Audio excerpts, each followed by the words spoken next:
Hello বন্ধুরা, আমি শুভ্র চলে এসেছি আরও একবার আপনাদের সাথে আরও একটা ভিডিও নিয়ে।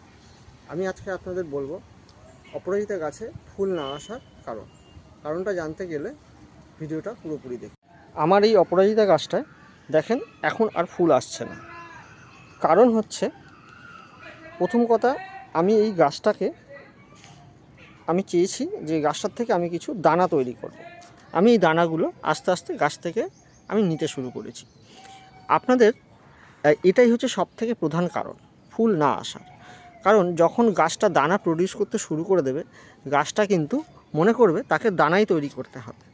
আর যে ফুলগুলো যেগুলো এসেছে পুরনো ফুল, সেগুলো থেকে সে দানা তৈরি করবে, আর নতুন করে ফুল কিন্তু তৈরি করতে চাইবে না। এটা হলো তার প্রধান কারণ।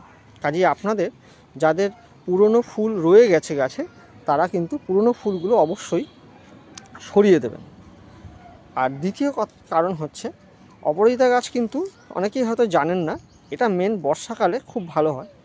আর সবসময় একটা ছাওয়া জাতীয় ওয়েদার চায়। কাজেই আপনি যদি কোনো অপরাজিতা গাছ ফুল সানলাইটে রাখেন, তার গোড়ায় অবশ্যই এরকমভাবে মালচিং করে দেবেন। দেখেন, আমি পুরনো কিছু ফুল এই গাছের গোড়ায় রেখে দিয়েছি, ফুল বা পাতা। এরকমভাবে মালচিং করে দিলে কিন্তু আপনি গাছের গোড়াটা সবসময় ভিজে থাকে। অপরাজিতা গাছের গোড়া যদি শুকিয়ে যায়, তাহলে কিন্তু গাছটা ফুল দিতে চায় না, কারণ সেটা সবসময় জলো একটা বা ঠান্ডা জাতীয় আবহাওয়ার মধ্যে থাকতে চায়। কাজে আপনাদের যদি এরকম কোনো অবস্থায় থেকে থাকে গাছটা, সেটাকে অবশ্যই এরকমভাবে মালচিং করে দেন। কারণ এমনিই এখন গরমকাল পড়ে গেছে, আর প্রচুর সানলাইটে গাছের গোড়া শুকিয়ে যেতে পারে। আর অপরাজিতা গাছের গোড়া শুকিয়ে গেলে সে কিন্তু ঠিকঠাকভাবে থাকে না।